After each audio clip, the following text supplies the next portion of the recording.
Bonjour, une vidéo pour expliquer comment on résout une équation du type ax plus b égale cx plus d. Donc une équation qui a cette allure-là. Par exemple, ici, on va résoudre 2x moins 4 égale 5x plus 3. Donc la méthode va être de séparer dans chacun des membres et de mettre ensemble, de regrouper ensemble ce qui est semblable. Donc on va mettre tous les x d'un côté, tous les termes en x d'un côté, tous les termes constants de l'autre.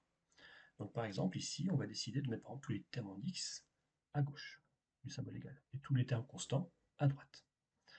Donc ici, on va donc faire passer le 5x, le terme qui est ici en rouge, dans le membre de gauche.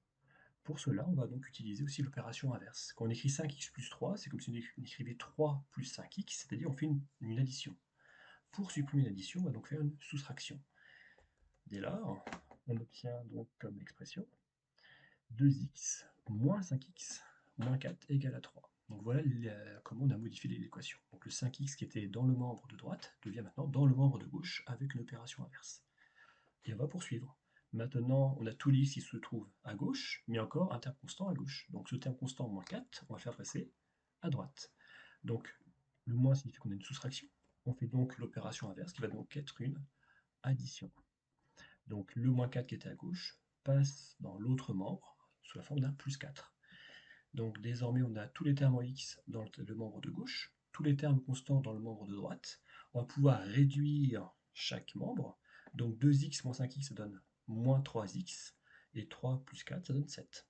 Donc on s'est ramené comme ça à une équation où on a le x qui est presque isolé. Il ne reste plus qu'un coefficient multiplicateur devant x. Ici, on a moins 3 qu'il va falloir faire passer encore de l'autre côté. Ce moins 3 là est lié à x par une multiplication, donc on va faire passer le moins 3 de l'autre côté, on va faire une division. C'est pour ça que on obtient finalement x est égal à 7 divisé par moins 3, ce qui s'écrit comme moins 7 tiers. Maintenant qu'on a trouvé la valeur de x, donc on a résolu l'équation, on va conclure en mettant un S majuscule comme ensemble des solutions. On met un symbole égal pour dire à quoi est égal cet ensemble de solutions. Comme c'est un ensemble, on met des accolades ouvrantes et fermantes, et à l'intérieur, on met l'ensemble des solutions qu'on a trouvées. On a trouvé ici une seule solution, qui est le nombre moins 7 tiers, si bien qu'un seul nombre fait partie de l'ensemble des solutions. Donc voilà, à bientôt.